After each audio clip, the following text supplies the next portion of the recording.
you look at that DigitalOcean chart on the higher time frames, and you kind of see what's happening there, right? You look at that DigitalOcean chart on the weekly, you're getting your first ever 200-week breakout on DigitalOcean there. You're getting a test as of this morning's highs on the 50-month moving average for the first time ever. Obviously, that's a pretty newly emerged line. The 50-month moving average emerged just back in May for that name.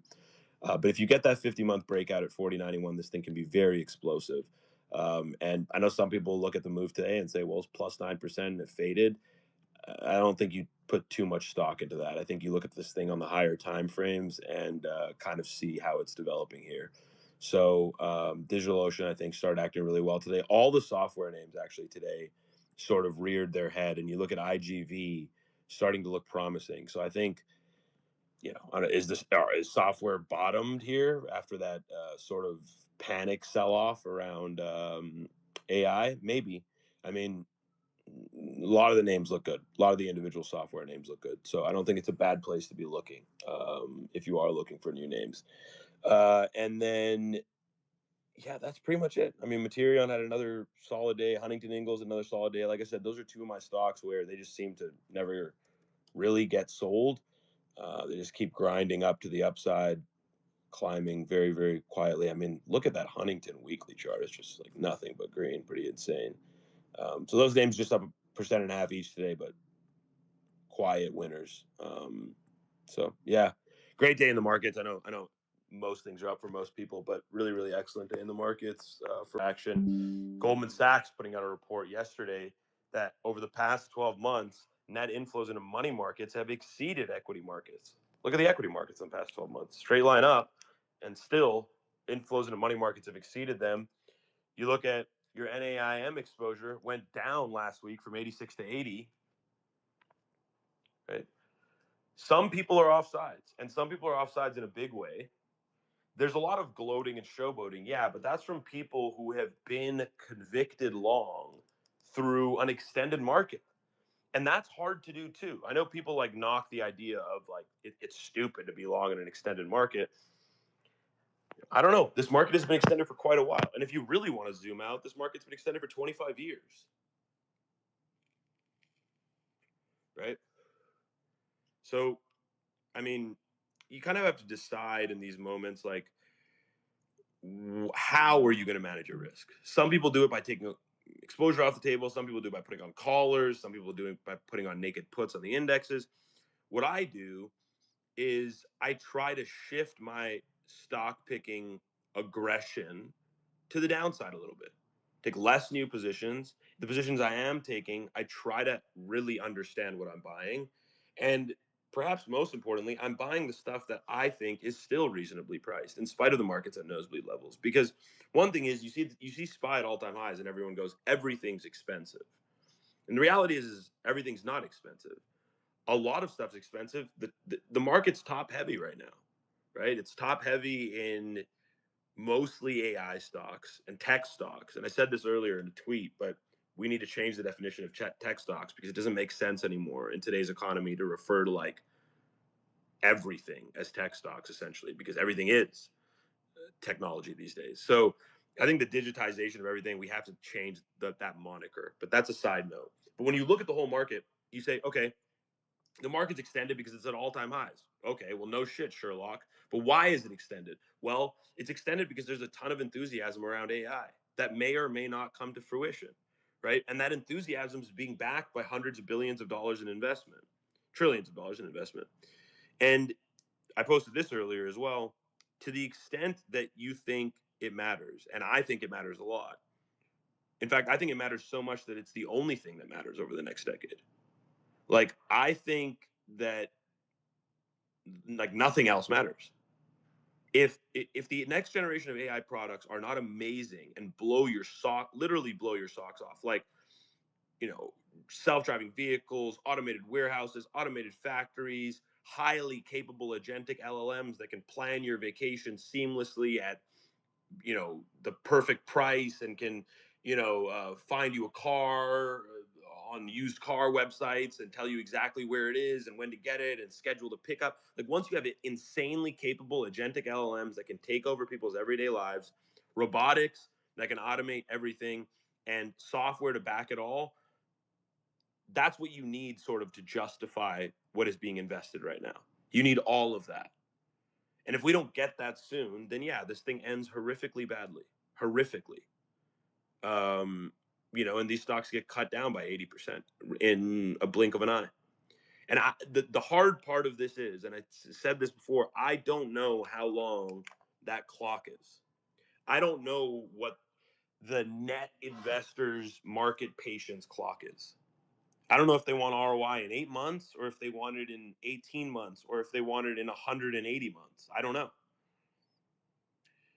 And that's when the music will stop. And I don't know when that's going to be, but like if you're one of those people out there that's wondering when the music is going to stop, to me that's when it's going to be. It's going to be this moment when either the next generation of AI products are so good and boost productivity by so much and boost GDP by so much that nothing else matters. The money printing doesn't matter. The labor weakness doesn't matter. That is the only way sort of out of this. It's the only way out of our debt problem. It's the only way out of uh, the inflation problem. It's the only way out of the market bubble problem too. Like that's it. It's just like the whole world is betting everything on AI right now. And it's funny because people look through other parts of the market and they're like, oh, like look at these healthcare stocks that are trading at premium valuations. Look at these stocks. Like all of that is a consequence of the AI hype. Like let us make no mistake. All of that is a consequence of the AI hype. Like let's not pretend that markets would be where they are, or that healthcare valuations would be where they are, or that any of these peripheral industry valuations would be where they are had that moment not happened in 2023 and markets went on this parabolic run for the last 2 years. That wouldn't have happened. Microsoft's market cap wouldn't have doubled in the last 20 months if it wasn't for AI. All of this is propped up by AI. So you better hope that they're great. I hope that they are. I think they will be. But we better hope that they are. And we better hope that Tesla's real world AI products like Optimus and FSD, and I'm not just talking about Tesla stock, I'm talking about like these sort of products. We better hope these come to fruition because the market expects it. The market expects it. It is saying loudly, the market is saying, we expect this to happen. And it's saying it through the prices of these companies. And what happens when those expectations are disappointed? Things like the dot-com bubble burst, right? Because on the front end of the dot-com bubble, anyone who's gone back and studied the price action from back then, everything looked great. All the charts looked great, right? And then there was a moment of realization at which they all didn't very rapidly in like a matter of 3.5 months. And that can happen again. Um, but that doesn't mean that you have to analogize this to the dot-com bubble. Things are different. Tech, much bigger portion of the economy. The companies that are bubbly are much more profitable. Not some of them aren't even comparable to the dot-com counterparts. There were a lot of companies in the dot-com era that forget about profits. Many of them didn't even have revenues that were trading at those insane market caps. Now you look at the Mag 7, they're all money printers, right? So I'm not analogizing this to the dot-com bubble. What I'm saying is that the music will end in the same way, in the same type of way, where there's some sort of realization moment. I don't know what that is. Maybe the release of GPT-6, or maybe the release of the first humanoid robot at scale, or I don't know. And one of those things ends up being a huge disappointment, and then it creates an action. And conversely, it doesn't have to end that way.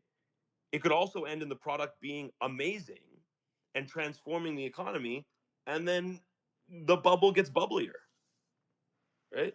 So it's not necessarily a bad outcome, but it is dependent on those products. It is highly dependent, and I think entirely dependent on those products. So Yeah, so that's the scariest thing here, I think.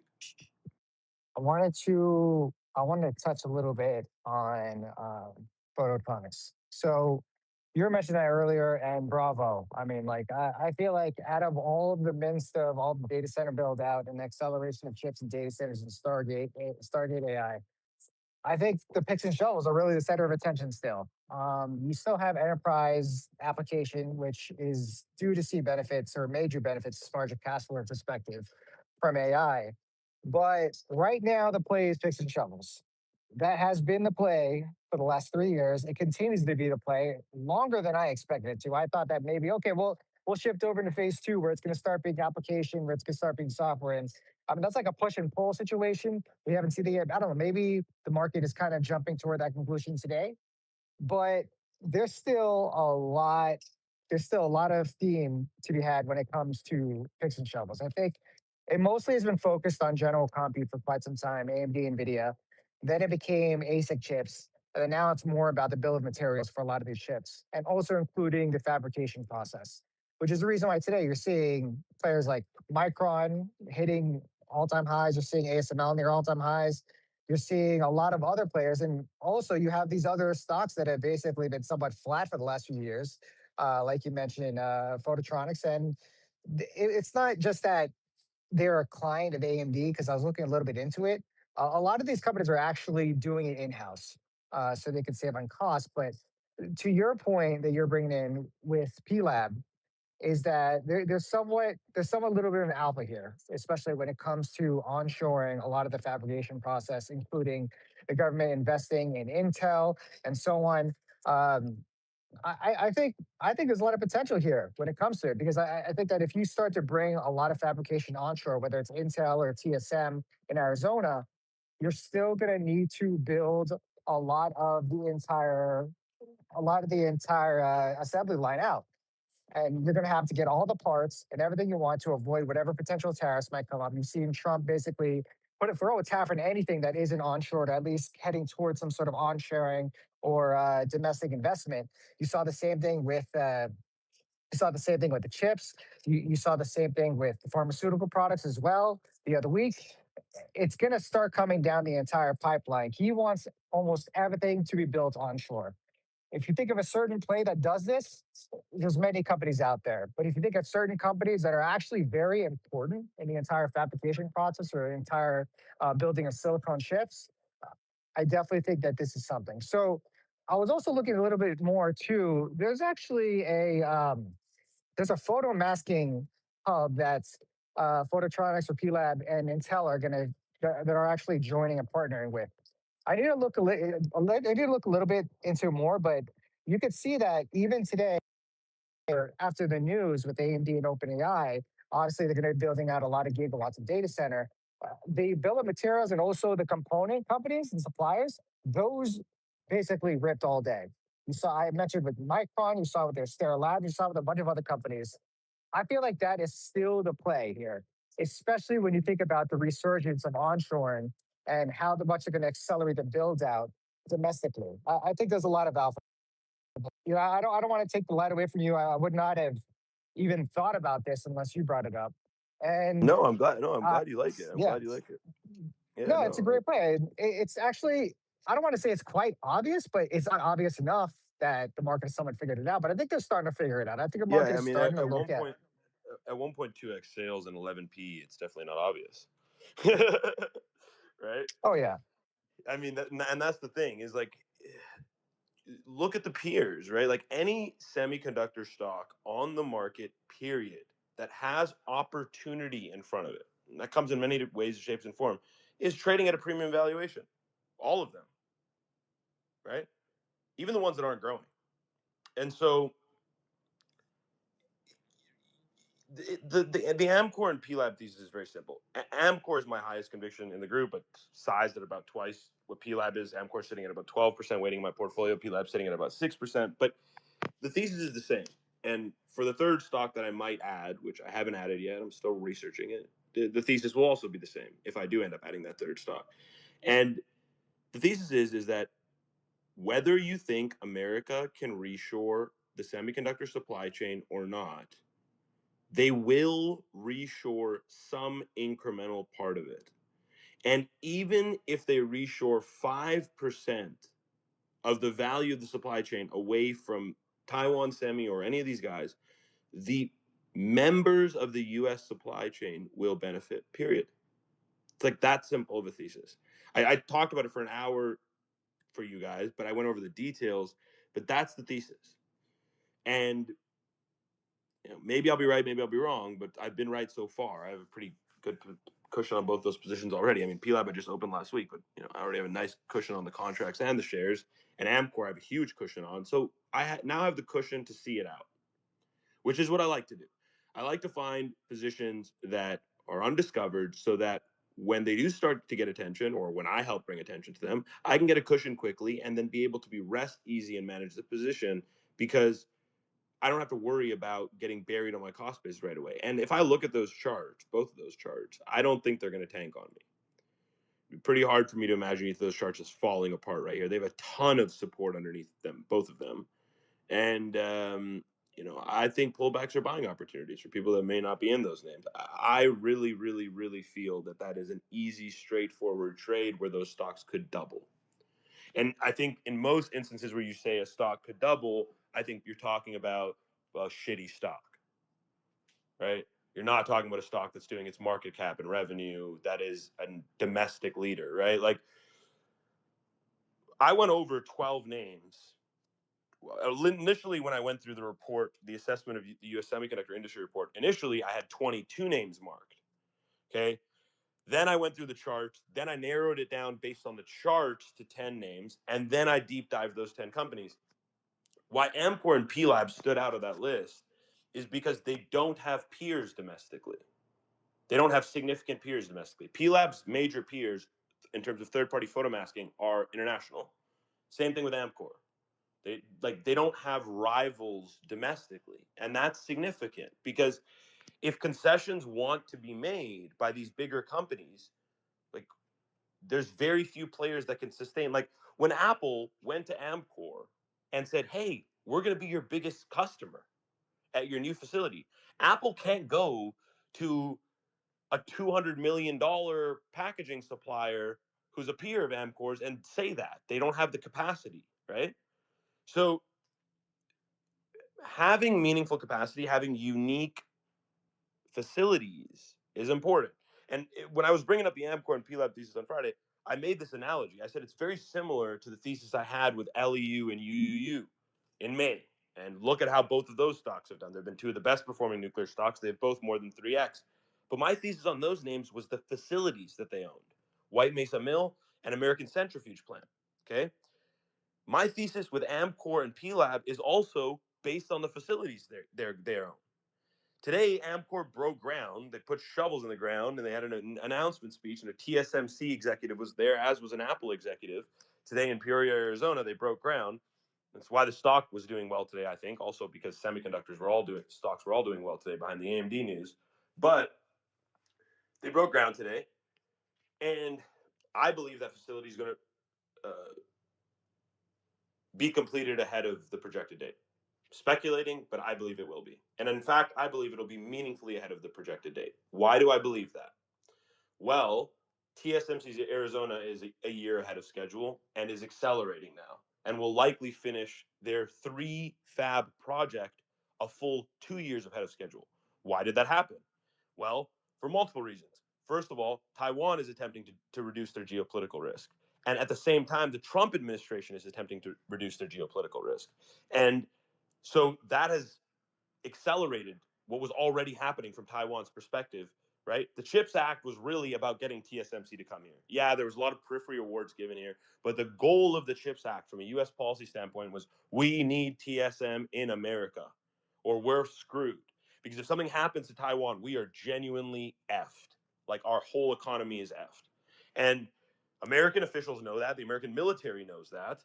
And this has been national security priority number one for the last 12 years, and really only started accelerating in the Biden administration because everybody wanted it, not because just the Democrats want it. You see that both sides want it.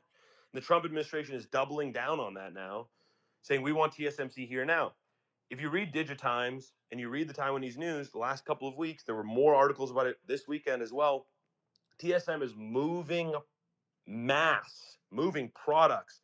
I'm talking about uh, lithography machines. I'm talking about, like, everything in the chip printing chain, the chip fabrication chain, machines, massive, massive machines are being moved to Arizona.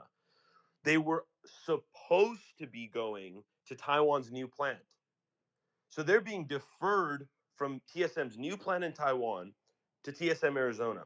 If TSM Arizona is completed meaningfully ahead of schedule, which, again, it's going to be almost 2 years ahead of schedule based on current projections, then they're going to need Amcor's facility. They're going to need Amcor's facility online. And my view is Apple will push for it to be completed sooner than that 2028 launch date. And I think that that's going to drive the stock ahead of it, because there's no way that their revenue doesn't go up materially from that facility. So that's the basic thesis there. And on P-Lab, it's essentially the same thing. The facility that P-Lab has in, I believe it's in Boise. Let me go make sure I have it in my notes.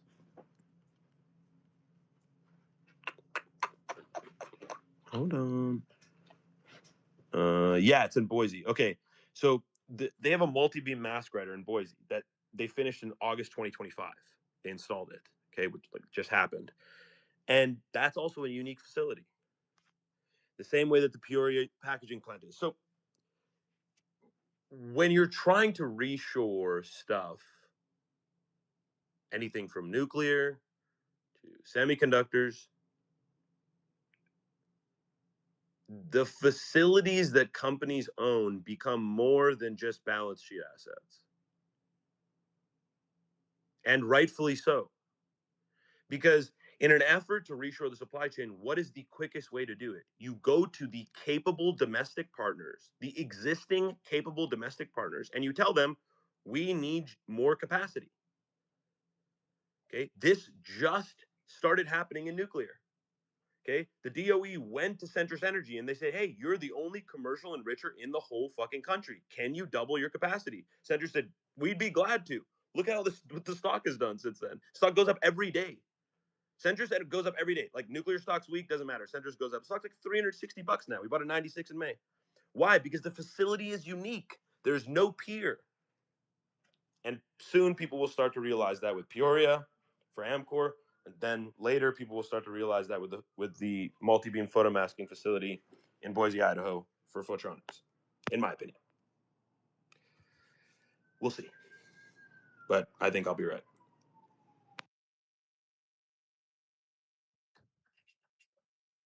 Brett, we haven't heard from you. We'll get your thoughts in here, and Wolfie and some of the others up here. Brett, how are you, sir? Happy Monday.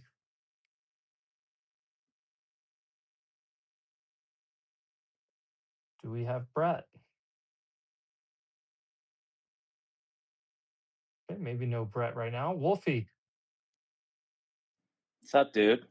What's up? Okay, I figured you got a little busy trading there maybe on some news, but curious. Yeah, man. Good shout to you. Nice little interruption. Nice little trade in the day. No, I guess I have thoughts. So I think when you're in a situation where people are like bubble, bubble, bubble, bubble, bubble, bubble, everybody just like kind of consensus bubbles it up, right? Trying to be early or like I say this in different ways, like you don't get extra points or dollars specifically. You don't get extra money for being the first person to fade something. Just like you don't get extra money for being the first person to long something. They get extra quote tweets though, Wolfie. They get extra sure. So I guess if you're gonna be like, look, I was the first, buy my course. I guess maybe you make some money, but just from that, you don't make extra money from just trying to be first. If you're trading options, sure, you get like a little bit of better IV or something like that. But I agree with you. I was just joking. I agree with you. No, I know you were. I'm just kind of trying to power through the thought here. So like the important part is if you take a position and you're in the right thing and it's going the right way and the market kind of agrees with you, your goal is to basically make that fat 60% part. And you can miss the first 20, miss the last 20, get that middle 60, or as much of that middle 60 as you can. You make some real money, make a real career out of it, right? So and I say this as someone who like often tries to take a shot at the bottom to kind of get a beat reversion, but that doesn't like get you any extra points. And the reason I say that now is if you're taking a shot, like if you're catching a falling knife, in theory, unless you're like levered up 40x or something insane, there's a real cap on what you can lose. So if you're doing the opposite, if you're like pissing in the wind and you're like, I think this is going to fade and I don't like it, I'm going to bet against it, you could wake up with like a AMD story and now you've blown up negative 40% move. And there's some notable people. I'm not going to name names because the point of this is not, I'm not picking on anybody. I'm just kind of like saying it, just so people can kind of get it through their head. If you could be right on a thesis. Like you could be 100% right. You could be like, this sector, these stocks, or this or that is going to end up going to zero. And fundamentally, for example, I'll use an example that has nothing to do with today, so no one gets their feelings hurt. If you were one of these people that was like, weed stocks are this is a bubble. They all went IPO'd. They're all going parabolic. Tilray at 280 is a freaking bubble. It's not going to ever trade at this level. Or 200 is a freaking bubble. It's not going to trade at this level. You had been right. Like, I don't know what they trade at. They trade for like $1, right? But the pain trade between when you said it and today is exhaustive enough to where you could have been blown out of your position. And that was, back then. Today, given how people are and given like where positioning is and all that stuff, it's the same kind of concept. You're not going to get any extra points. You're not going to get extra money. You might get a little bit of clout, but the clout ain't worth it, bro. It's worth it? Having the cash to go spend on a vacation or buy a house or do some other stuff. That's worth it. So I think that's really something that's really important because I heard the conversations at the beginning, and I don't disagree. Like they're good conversations to have. I've had them before. I've sparked them, but I think there's a time and place to try to play hero ball. Now's not the time, especially on some of these things that are heavily shorted and going parabolic. There could be a day, and I've seen it before with some other names that have traded in the past, not in like past before 2020, right? So you get these days where you get a stock that'll trade, parabolic north, go up 30-40% in a day. And it'll be like this momentum leader, and then boom, it'll finish the day lower in double-digit percent. You're going to get days like that, probably sometime in the near future. I don't know what near future means. Sometime in the next 6 months, maybe. Um, but trying to pick when that's going to happen, you can blow up your account in half a day. So I really want to just kind of caution against that. Now, having said that, there was a conversation at the beginning about like value and about like I don't want to chase stuff like that. I posted a chart earlier of the XLV. So take a look at healthcare. I know we talk about bios in particular. I'm not in the weeds enough. I'm not in the trenches enough to pick bios before they have their phase trial data, and I don't want to be like I'd rather pick them up when they're on the ground. I mean, we talked about, I think Sam talked about it with me a few weeks ago about Viking Therapeutics, right? So there was a Pfizer acquisition in a competitive drug. People love Viking on this app. It's a love-hate stock. You could search it. I'm not bringing anything new to the table, but since we've talked about it, stock's up significantly, and today it's trading into a gap. So I prefer to do stuff like that because I don't want to get in the weeds. Close above the 200 day. Correct. Closed above the 200-day, first time in a while. Consolidated for like a month or two. I don't remember exactly how long consolidated. Broke out, whatever. But I don't like to get in the trenches and trying to figure out, I don't have a medical degree. I don't want to play that game. So if you don't want to play that game and you want to play like something simpler and you want to dumb it down, you could dumb it down to LCD and just basically say, we need to onshore drugs. We need to onshore drug manufacturing. Uh, you know, Healthcare is generally something that people kind of like want to be a part of. And if you just take a look at, the last 5 days in the XLV, I'm going to read it so I don't misquote it. But I posted this on it's the most recent tweet, second most recent tweet on my thread. But basically, we just had our best 5 day returns in the XLV since 2022. Broke out of a downtrend and holding above prior resistance levels. There's an opportunity that we go back and retest this like 138 to 140 range just to kind of like recheck the breakout. And if you compare XLV to XLK, if you compare that ratio, we're at ratio lows not seen since .com. So people always try to talk about value and they try to talk about like where we can skate to where the puck's going. Like if you want to marry opportunities like that, that's kind of like how you have to start thinking of things, right? So, I mean, Stock Talk was talking about his theory for Plab and Amcor, and he kind of like walked you through how he mapped it out.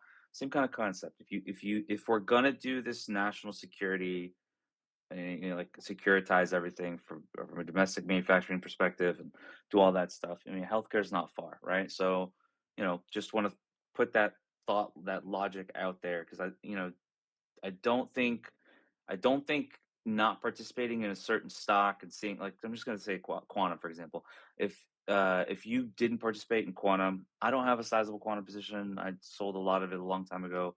I trade in and out of it, but I don't. It's not like a core thing for me, right? So if you're one of these people that didn't participate, and you're like, oh shit, it's going up every single day. It's going up every single. It can't be sustainable. Here's what their office headquarters look like.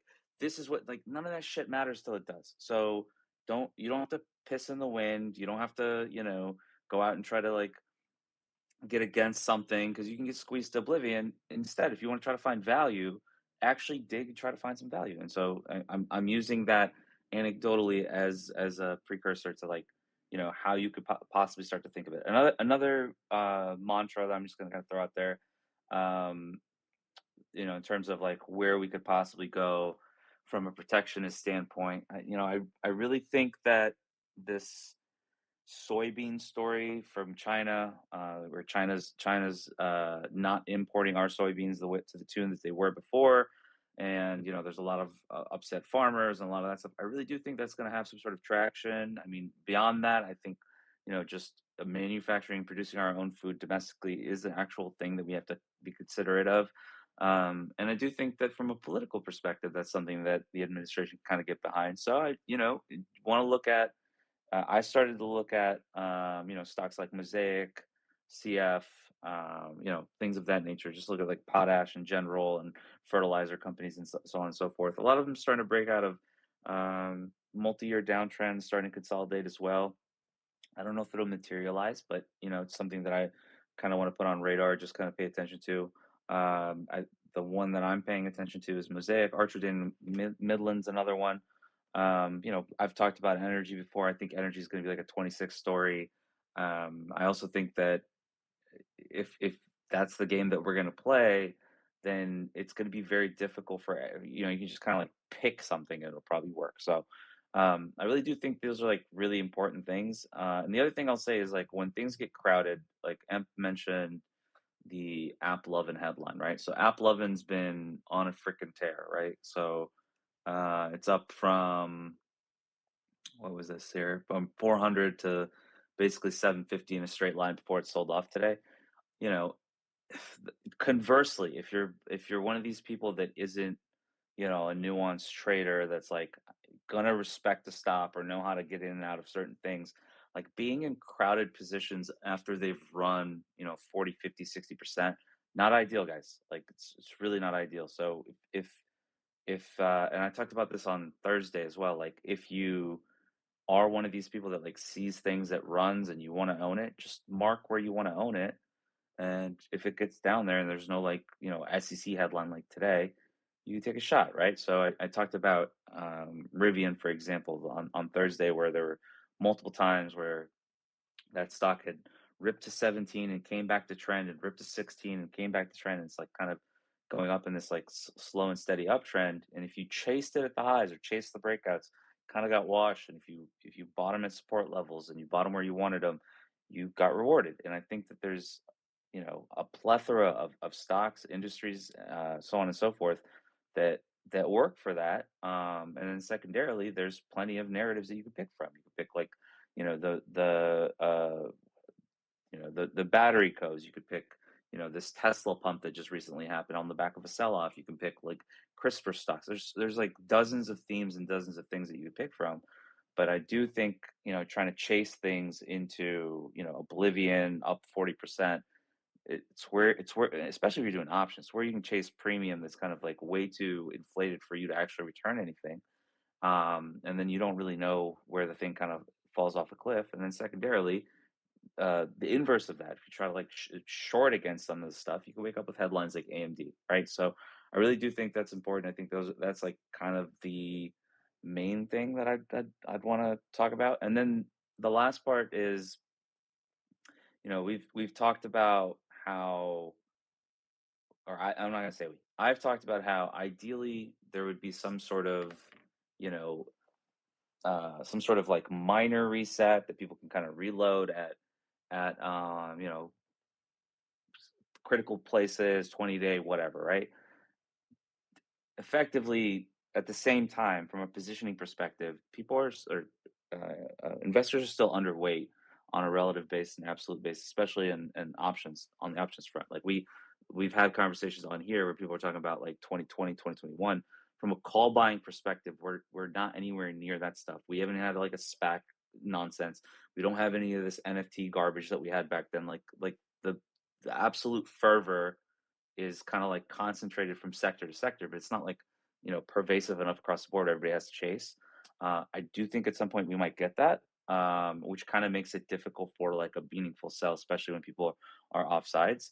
And I do think that if we do get some sort of like, minor reset, say 5%, right? Get some sort of reset and it doesn't take out year to date, green, then you're going to have a situation where at the end of the year, people are going to chase these performers. And so, Stock Talk, when he was talking earlier, was talking about how, outside of the Mag 7, some of these names that if we were to get a correction, those names will get dislocated and sell off faster or more aggressively. That's generally how it works because they do come for the generals last, they come for the leaders last. Um, and if you were to get that, the same reflexivity to the downside, like that aggressive sell, if you were to have it like where they sell more than the market itself, you get that spike on the way back is just as reflexive. So if you just take a look at something like ASTS in the last couple of months, I think what was it like? I'm gonna get the exact date. In early September, September 8th, that stock was trading at $35. We closed at 72.90 today, right? And before September, it was like late July, July 25, somewhere around there. Stock was trading at $60. So like in a span of a month, the stock went from $60 to $35, and then in a span of another month, went from 35 to 73. So like you know those moves that you get in some of these mid companies, small mid cap companies, they get pretty aggressive both ways. And if we were to get some sort of like, nothing exogenous, right? So no black swan, nothing crazy. Like set your basket for what you want to possibly own on some sort of like correction for end of year, because at the end of the year, when funds and fund managers are underperforming whatever their benchmark is, they're going to performance chase, and the way that they often performance chase is push around some of these smaller names. So I like that's kind of like all I could really add to the conversation today. Everybody, I could flex, my year to date returns, and everybody's doing that too, and that's great. Everybody should be, but I don't think that's more, in my opinion, today. It's more of like what environment we're in. So I don't look at that currently, right? So in a year, if everybody's posting 300% returns in like in a matter of 3 months, like across the board, that's when we could probably look at it and say the opposite. But I don't look at it today as like, okay, sell everything, get out. I look at it as like, if you want to be cautious and like buy the VIX or do something like that, go for it. If you want to like set levels to where you want to own stuff, go for it.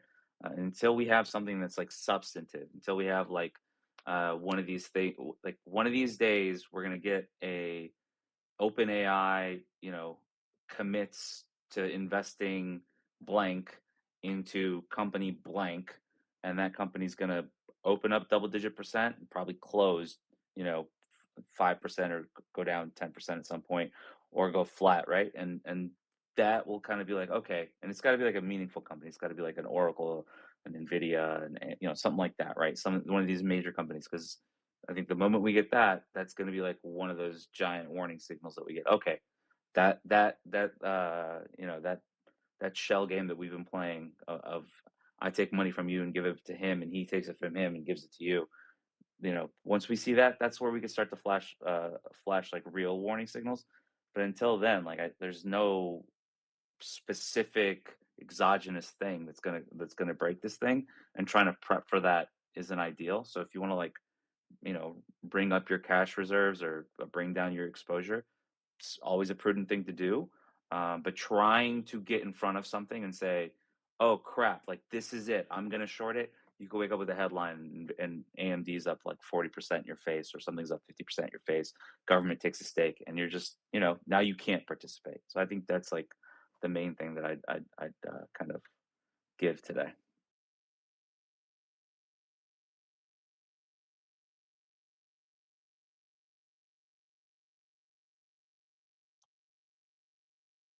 Yeah, few people were posting all these profit and loss charts back in March or April.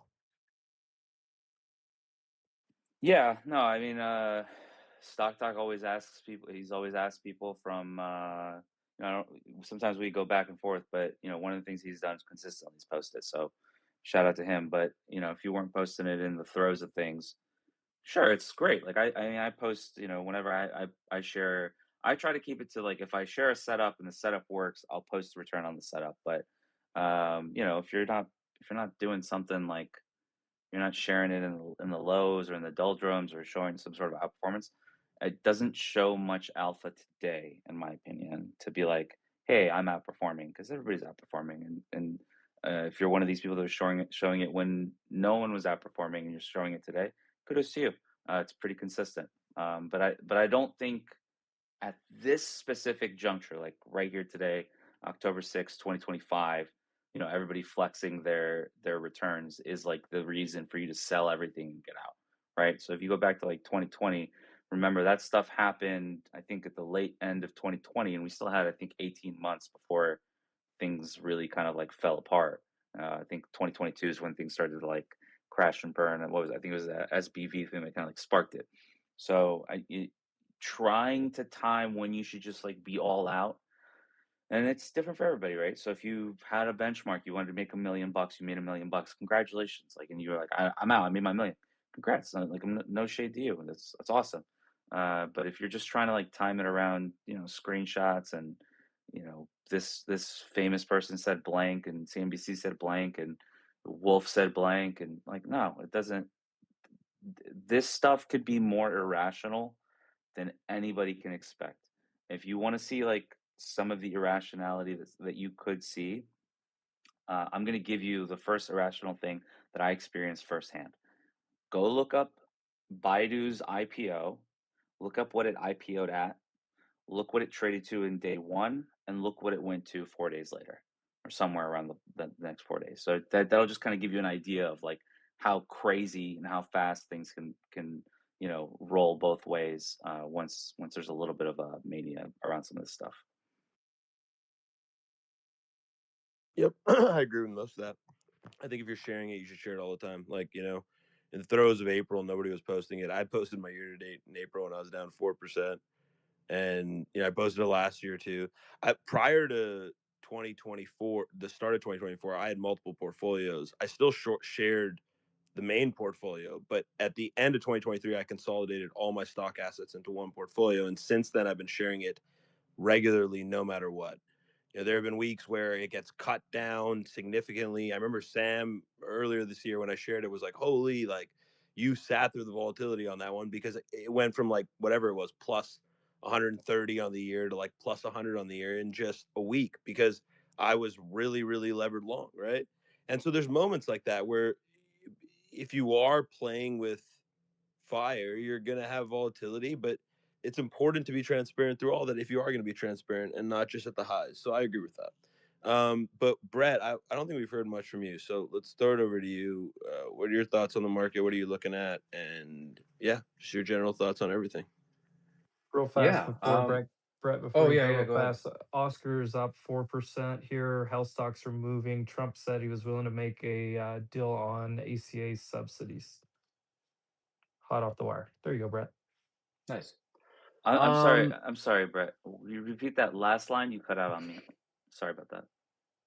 Trump says he would make a deal on ACA subsidies. And then you've got Oscar's up 5% now in after hours, several other healthcare stocks running on that. Thanks.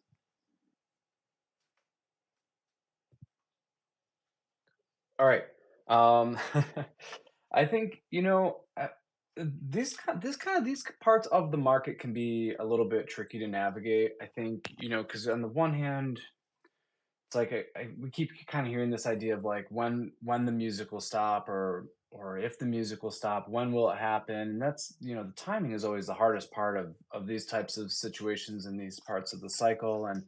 And not saying cycle in the sense of, we're it's a question of when we're going to be in a bear market and all this other stuff. But I think it's sort of the timing for me that is always the tough part of this. You can you start to get a sense of when things are running a little wild and whatnot. Oscar, just to kind of jump to that other point, so I'm up almost 10% now. But when it comes to this sort of the idea of this music stopping, or the market's kind of having this dot-com moment with AI, it's I mean, to me, it's different this time around, but, I'm not here to say that, the valuations aren't stretched, or that we haven't run, maybe too far too fast, or that certain pockets of the market aren't showing, sort of irrational exuberance. And, I think at the end of the day, it really just kind of boils down to knowing what you own and doing it in a fairly responsible manner. Like, I'm not, I don't understand quantum, and I don't invest in quantum. So, for me, it's like, yeah, have I missed out on some of these huge moves that a number of people in this community have done well with, that people like Shy have done well with? Yeah, I have missed out on them, but for me, that's okay. I strongly believe in the idea that you can't own everything, and I wouldn't know what to do if I owned it. If it doubled, I would have just taken profit. Now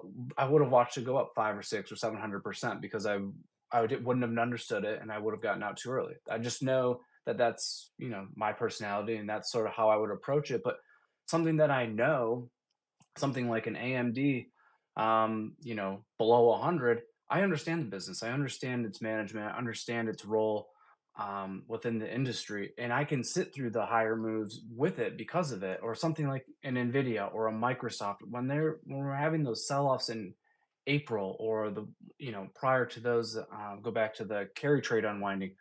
The market might have fallen 10%, but a lot of names were down considerably more at that time. And it's easier to step into the names you own, into the blood, into those sell-offs, because you understand them. But it's also a lot easier to hold those names through this sort of relentless rally. I think the stock talks we mentioned, like at the top of the hour, it was like it can be hard to hold through stretches, like when the market is on this relentless sort of grind higher, because everyone is talking about when the music is going to stop, when are we going to pull back, we're in a bubble.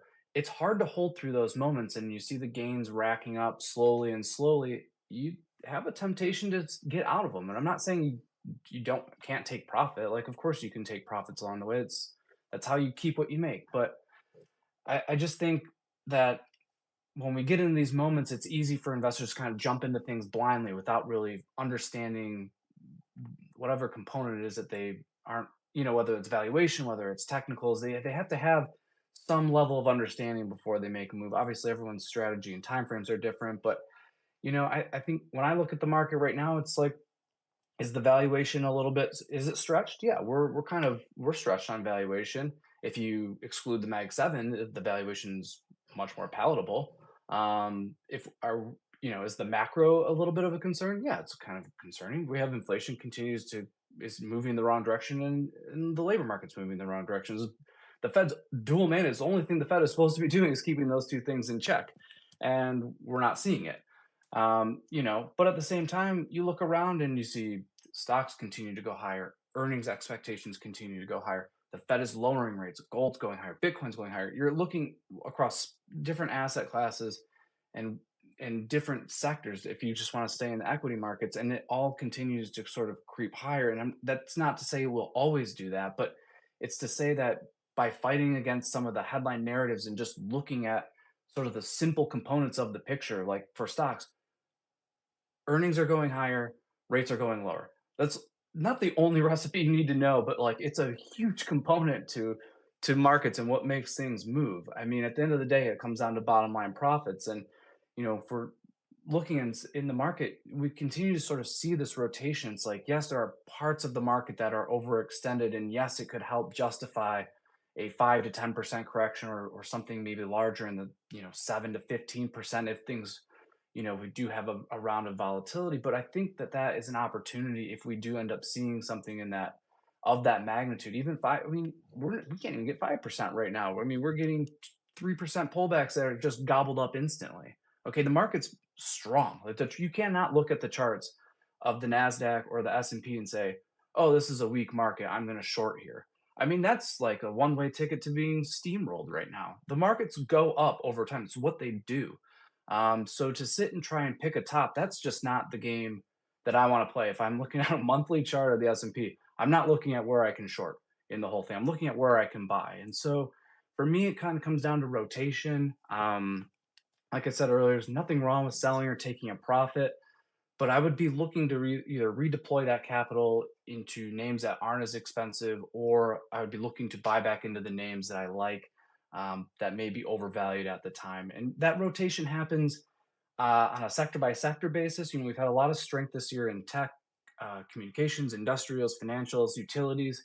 But we've also seen rotation within even like the Mag 7. Go back like a couple months ago, Google was doing very, very poorly. Tesla had its bout of also doing poorly. You start to look at those names have been doing so well, and that kind of that rotation has been like out of names like Microsoft. Maybe I still remain bullish on Amazon. I don't know when that's going to kind of wake up and get going, but that name hasn't been performing that well. Maybe that could be the next rotation spot. So I just try to kind of keep things in perspective with that. Of course we can be extended. Of course we can be a little overvalued, leaves us prone to a pullback. But as long as the bigger picture pieces remain in play, for me, if I'm taking some off the table, it's just because I'm waiting to redeploy it, and that's all.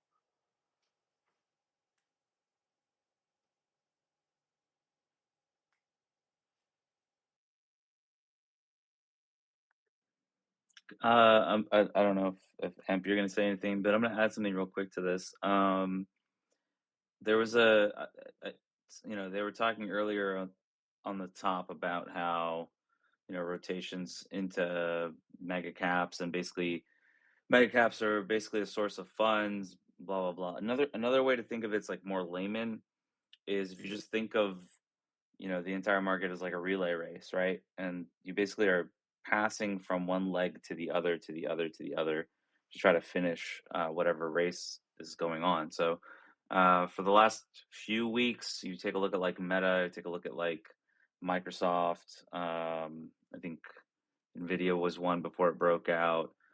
Tesla was been consolidating for like 5 years. Actually, if you zoom out, you'll see that it's had I think a 60% upside, 60% downside for 5 years, and on average is traded pretty flat. You know, these these consolidations are healthy if we don't actually break down. And then some of this back and fill actually kind of sets up, in the next couple of weeks when we go into earnings season. So I think yeah, like late October is when we really kind of pick things up. But if you were to get like meta bounce today on against that 700 level, basically, right? But you take a look at the 200 day, it's just about 10% lower, or 5% lower, excuse me. If you were to get some sort of sell to that 200 day ahead of earnings, like I don't think that it's like a bad setup, right? So we get these like moments where things run too far too fast, and the setup into earnings gets crappy, right? Where it's like, oh crap, now stock's up 40% before they've even said anything. They could still beat, and people will sell it off. I prefer the inverse. I prefer things kind of like just consolidate, go sideways, give back like 10-15% before they have the earnings print, and then the bar gets kind of ratcheted lower, just based off of human nature, off of nothing else but that. And then the bar gets lower for them to beat, or for whatever needs to be baked in to get baked in. And then they kind of bid it on the back of it. The best example of that is if you go back a couple quarters. um I think it was 2 quarters ago. Tesla was trading at into their earnings, was trading at like $225 a share. Came out with an absolute shitter of a quarter, like a really, really terrible quarter, nothing promising, whatever. And that ended up marking the bottom in the stock for the year so far, right? So, um, ideally, I prefer setups like that. So if we get this consolidation, you get this, rotation from one name to the other, and some of these names kind of fall back, just off of FUD or speculation or too far too fast or consolidation or whatever. Get a situation where you get the report, oh crap, business is actually still fine. Then the performance chase happens, or you get a headline like you had with Oracle, right? So something wildly unexpected, especially in this environment, and then the stock gets chased, to the moon effectively. So, I that's just me. I prefer setups that get easier into earnings, and so far that's kind of like how things have been the last few weeks for some of these mega caps, and we'll see if the baton gets passed back to them as maybe some of these other names take a pause. Saw somebody describe it the other day as Noah open up the ark and all the animals running out. Some are faster than the others, and then some get distracted and stop to smell something, and others catch up and pass them, and then they all just kind of like flood in the same direction.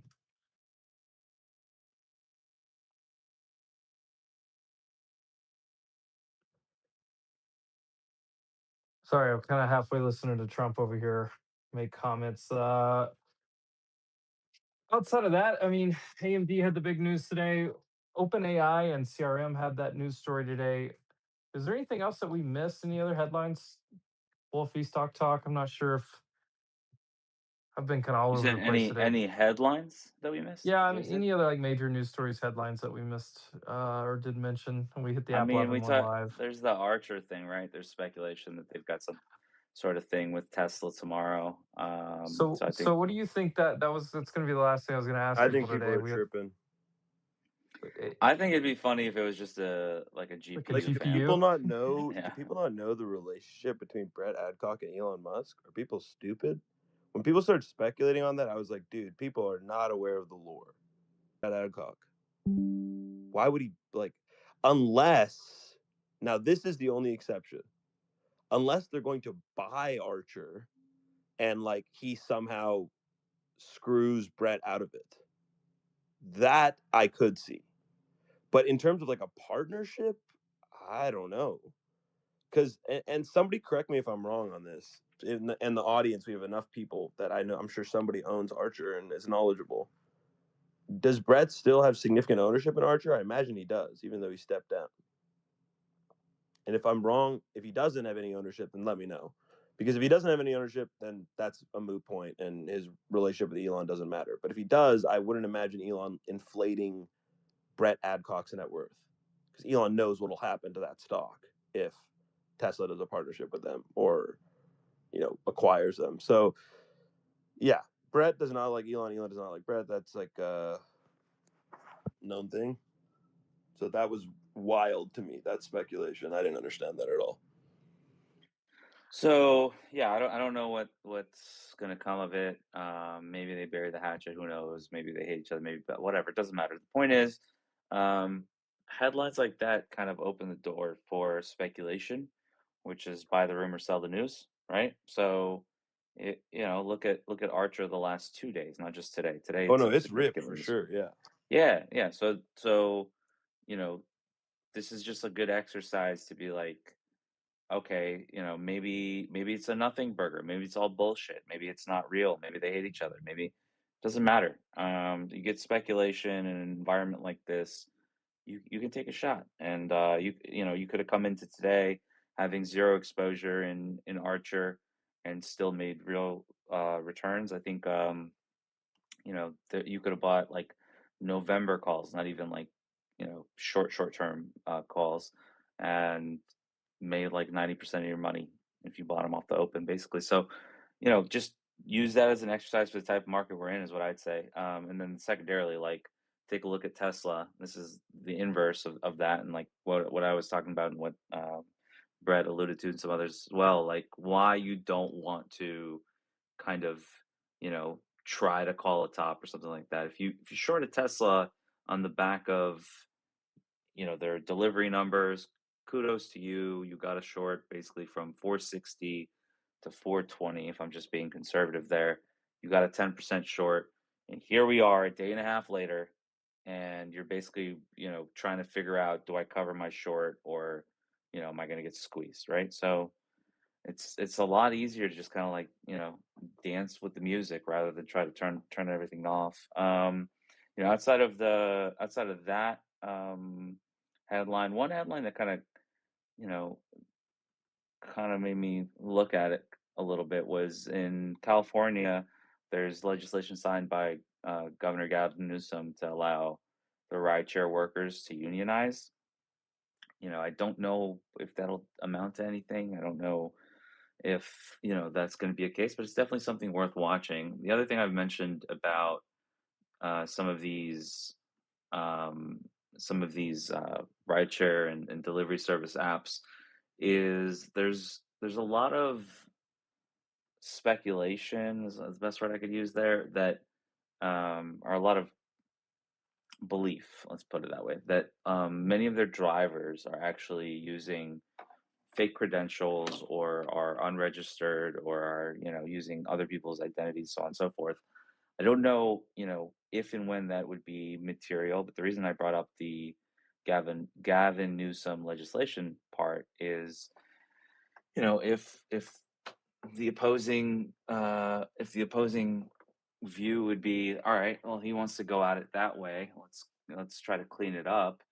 And some of these companies that are a little bit more mature and have different stories, than say a Lyft, which the Lyft story is different. They do have riders, but the Lyft narrative is not about this. The Lyft narrative is, I'll let Stock Talk tell it if he wants, but it's not this.